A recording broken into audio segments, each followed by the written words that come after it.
馬車迎えに来るの迎えに来るのね誰かが私を連れて行くのね白い花の道へ風のふるさとへ連れて行くのね連れて行くのね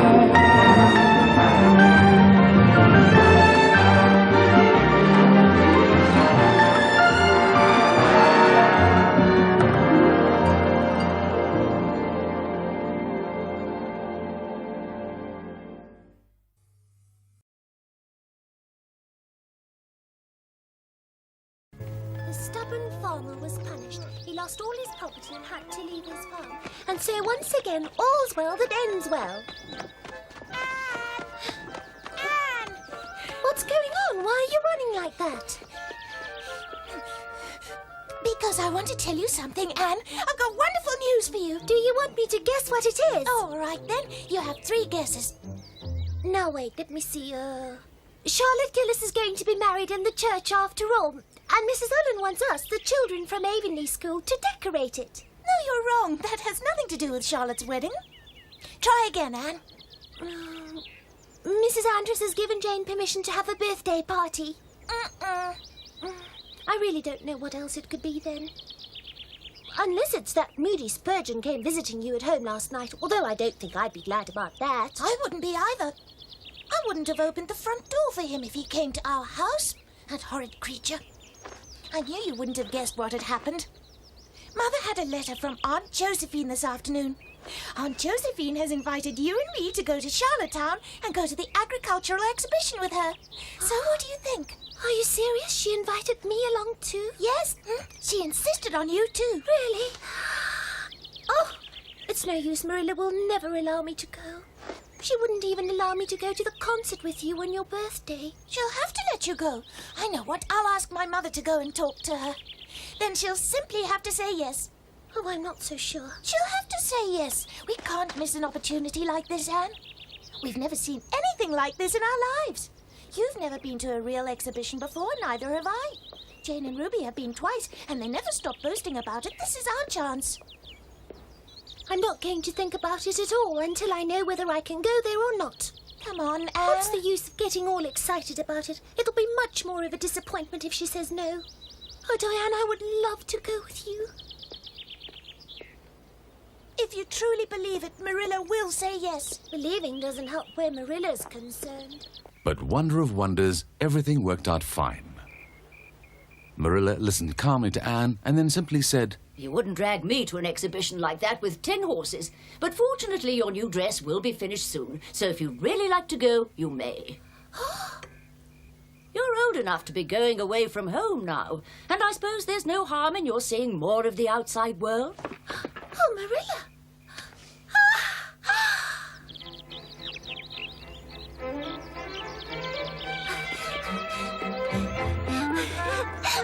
Good morning, Diana! I'm glad you're here, Anne. It was a beautiful sunny Tuesday morning. Anne was wearing her new dress.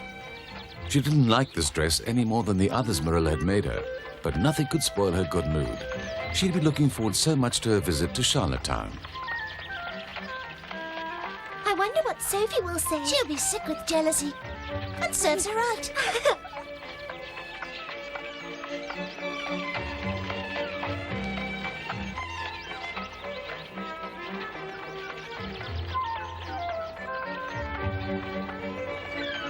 It was a long drive from Avonlea to Charlottetown, but Anne and Diana weren't bored for a second. There was so much to see and so much to enthuse about. Mr. Barry could hardly believe how much the two girls had to say to each other, not to mention all the subjects they talked about. It was as if they hadn't seen each other for years.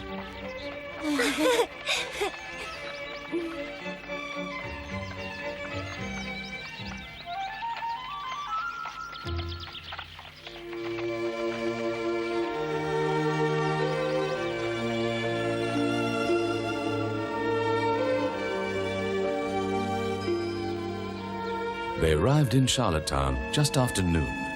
Charlottetown was the biggest town on Prince Edward Island. Anne was very impressed. She'd always wished she could go to a big, important town, and now her wish seemed to be coming true. Oh, how superb! Avonlea is also beautiful, but this town is totally different. It's far more elegant than Avonlea. It's almost the end of the journey. We'll be there soon. Aunt Josephine lives on the outskirts of town in a quiet area. Some people call her house a rambling old place, but I love it. I wonder what you'll think of it.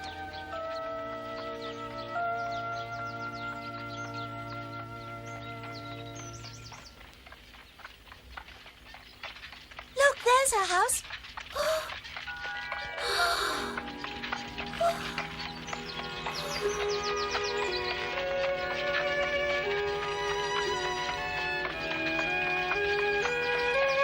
Aunt Josephine is waiting for us.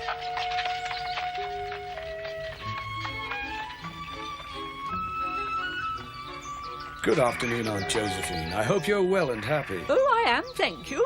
Well, I'm glad you've come to see me at last, Anne girl. The two of you must be tired after the journey. Oh, no, not at all.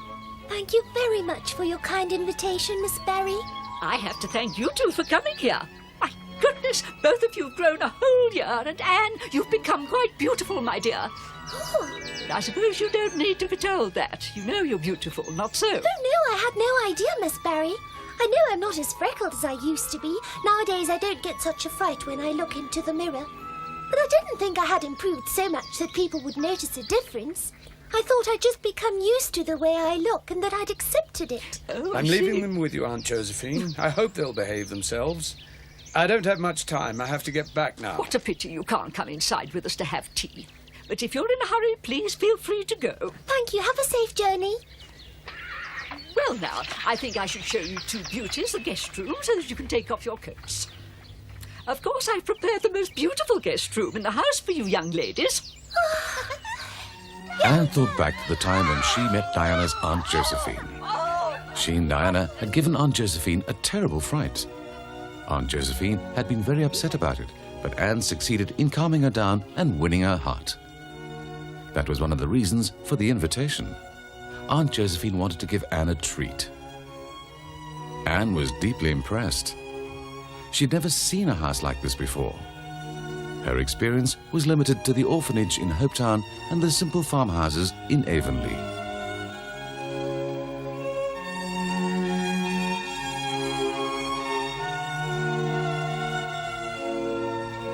So, this is the living room.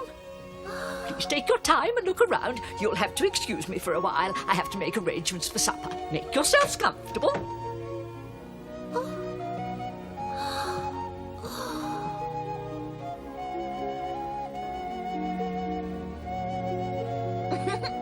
So what do you think? It's like a palace in a fairy tale. What a beautiful velvet carpet. And the curtains, they're pure silk. It's as if I imagined all these things before when I read about them. But do you know what, Diana? I don't think I'd ever really feel comfortable in this kind of house. There are so many beautiful things here, things that are so special and so expensive that there's no scope left for your imagination. Oh, when you don't have money, there's so much to dream about or wish for. That's one consolation about being poor. Maybe, but it's quite fun to live in a house like this for a day or two. It's more than fun, it's glorious. Oh, Oh.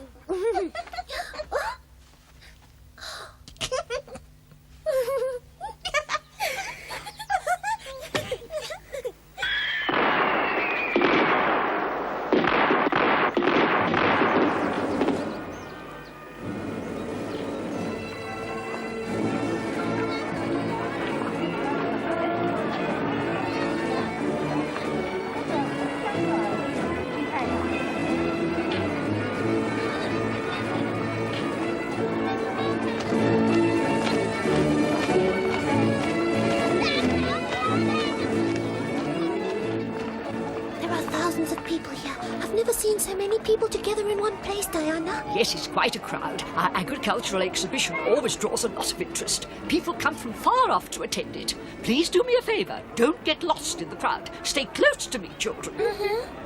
The Charlatan Annual Agricultural Exhibition was a great attraction for everyone living on Prince Edward Island. It was always held in September because the weather was usually fine then. It was cool and sunny. Everything imaginable was exhibited. Of course, mostly things of agricultural interest. There were races for draft animals and prizes for the strongest and most beautiful ones. Prizes were also awarded for products from the fields and gardens.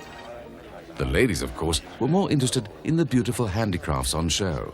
Carpets, materials, fine lace. Diana, I don't believe it. Josie Pye took first prize. Yes, there it is. Josie Pye, first prize. Yes. Do you girls know her? Yes, we're in the same class. First prize at an exhibition. I'm very proud of Josie. It's the first time you've said anything nice about her. Oh, well, it's the last time, too. Anne!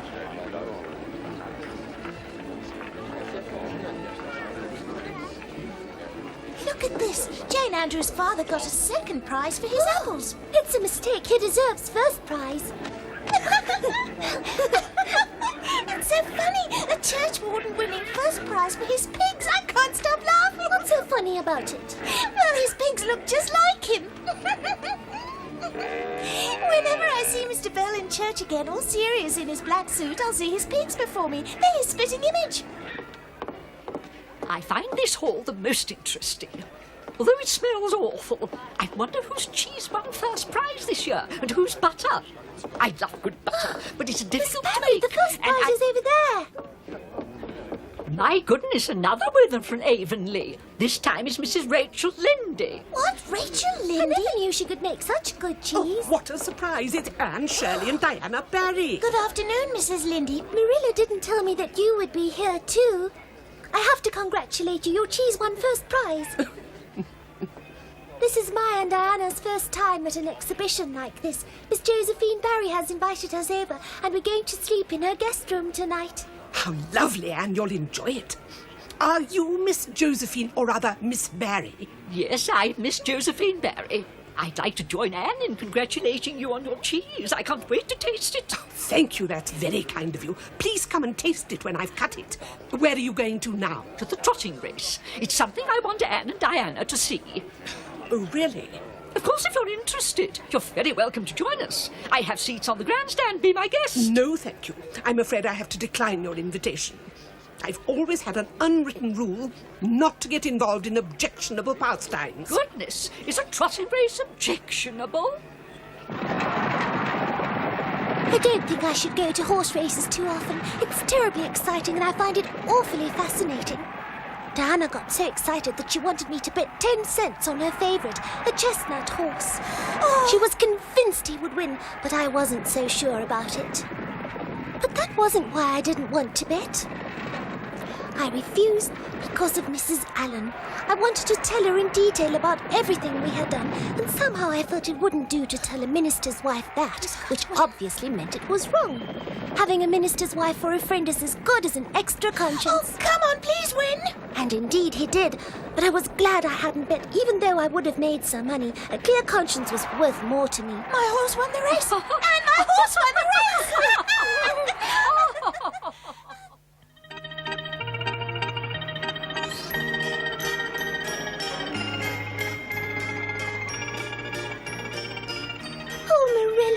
It was one of those days I'll never forget. We rode on the carousel, and then we saw a man going up into the sky in a balloon. He flew. Can you imagine that, Marilla? He actually flew. I'd love to fly over the world in a beautiful balloon. It must be simply thrilling. Miss Barry tried her luck at target shooting, but she missed, and then she gave us 10 cents each to have our fortunes told. A little bird picked our fortunes out for us. Mine said I would marry a very rich man with dark hair. After that, I looked carefully at all the dark-haired men I saw, but I didn't fancy any of them, so I decided to wait until later before looking for him. It was probably a bit early for that anyway. Josie Pye won first prize for her lace work. I really felt proud of her, and I must admit, I felt proud of myself for feeling proud of her. It's a definite sign of my making progress. The fact that I was glad of Josie Pye's success shows that I'm not as resentful as I used to be. I thought about that for a long time because I couldn't sleep at all. Miss Barry gave us her most beautiful guest room, exactly as she had promised us, but somehow I thought it would be different to sleep in a guest room. The things you wanted so much when you were a child are totally different from what you expected them to be when you're older. That's why I think I'm on the verge of being grown up. I thought about that for a long time in Miss Barry's guest room.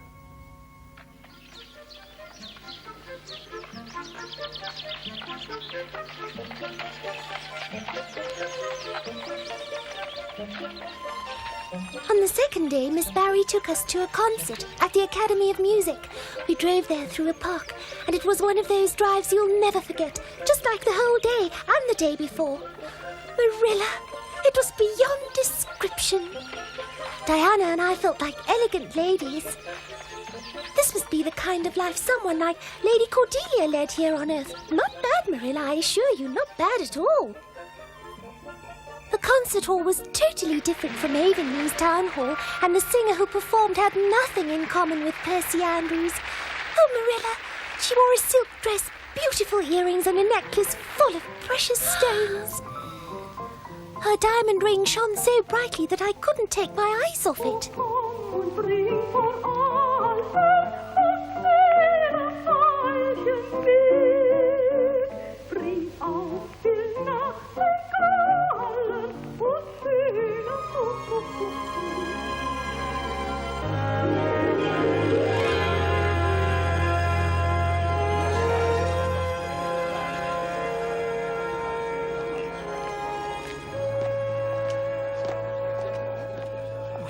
Child, you look so sad. What's the matter? It was so incredibly moving. I don't think I can bear the thought that it's over. I wish I could make it last forever. When you've experienced something so special, you can't just go on with your life as if nothing happened. I agree with you. That's quite a problem. But look, that restaurant across the street sells ice cream. I'm sure it'll help to lighten your heavy... Oh, you're right. Ice cream always brightens us up. That sounded so prosaic. At first I thought Miss Barry and Diana was somewhat unromantic, but to my surprise I found they were right. It's delicious. Well, enjoy it. I feel like a real lady. This is a very different world from Avonlea. I'd like to move here when I'm a grown-up. I think I was born for city life. And you, Anne girl, do you feel the same way? Oh, I'm afraid I don't know. I'll first have to think hard about it before I give you an answer. So I shall put my mind to it in bed tonight. I always get the best answers just before I fall asleep. Please do that. I'd love to hear what your answer is. But all good things come to an end. As arranged, Mr. Barry came to fetch us on Friday. I hope you girls have enjoyed yourselves here in Charlottetown. Oh, yes, it was lovely, Aunt Josephine. I hope you also enjoyed your stay here, Anne. I loved every minute of it, every moment of being here, Miss Barry.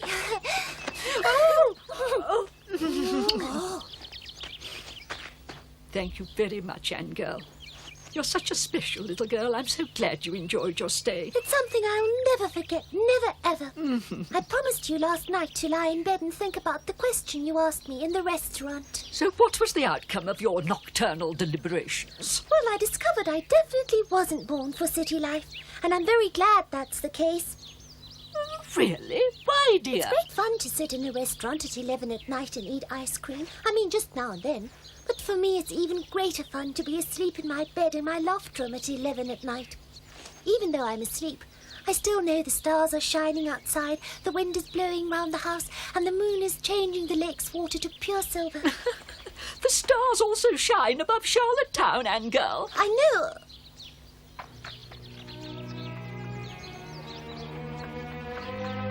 Thank you so much, Aunt Josephine. We had a lovely time.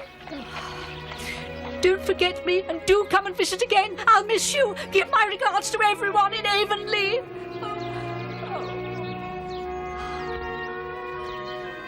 thought Marilla Cuthbert was an old fool when I heard she'd adopted a girl from an orphanage. But if anyone is an old fool, it's me. How could I have thought she'd made a mistake? If I had a child like Anne in the house all the time, I'd be a better and happier person. It's too late now. I should have thought of it when I was younger.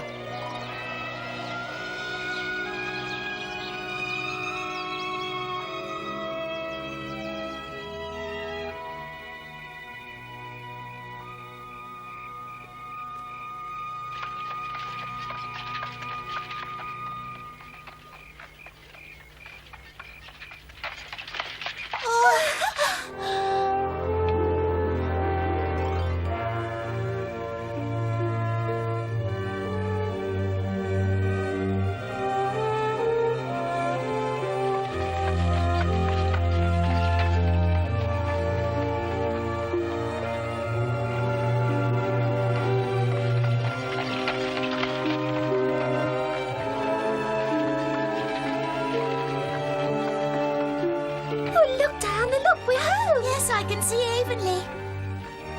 Oh, I never want to be away from home for so long again. It's strange. When you're home, you want to go away. And when you're away, you want to go home again.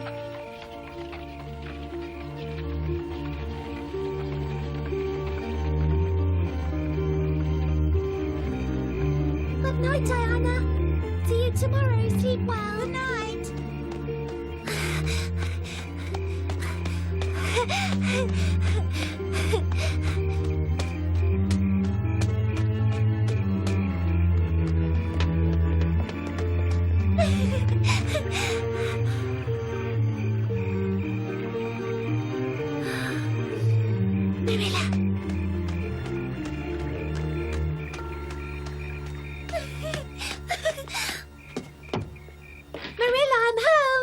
Welcome back, Anne. Did you enjoy your visit? Oh, yes. Oh, Marilla, it feels as if I've been away for weeks. I want to kiss everything in the house. The stove, the clock, the table and the chair. Oh! I don't believe it. You made this roast chicken especially for me? Yes, Anne, it's especially for you. I thought you'd be hungry after such a long drive, and I didn't know whether you were fed properly in Charlottetown. The people there don't know much about cooking. Marilla! Well, please go and get changed now, Anne. All right. Matthew will be here soon, and then we'll want to eat straight away. Fine. A welcome home banquet especially for me. I love it. Oh, what a relief to have the child back. I've really been missing her sorely these last few days. The house was much too quiet and lonely without Anne Shirley here. The house is unbelievable. You can't begin to imagine it. It's like a palace from 1001 Nights. There are candlesticks everywhere, all made of real silver, all bright and polished. We felt like two real princesses. It was definitely the greatest experience of my life. I knew about these things, but I never thought I'd experience them firsthand. It was really wonderful to go to Charlottetown. But coming home was even better. That was best of all. I'm glad to hear that, Anne. Anne enjoyed that evening very much. It was more special to her than Christmas Eve or her birthday or any other evening had been. Anne didn't need a fairy palace to be happy. She needed nothing other than Green Gables.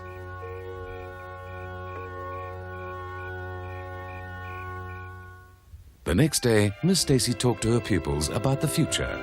Anne and Diana had a big fight about it because the two of them didn't share the same dreams. Much to Anne's surprise, Marilla showed more understanding than Diana. But more about that next time.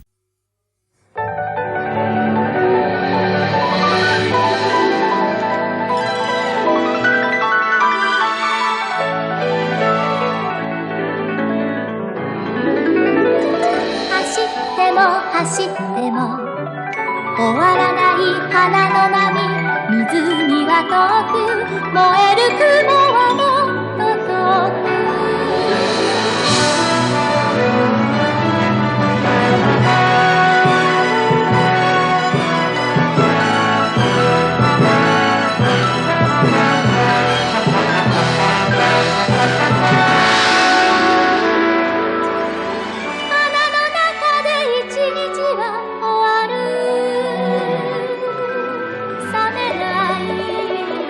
夢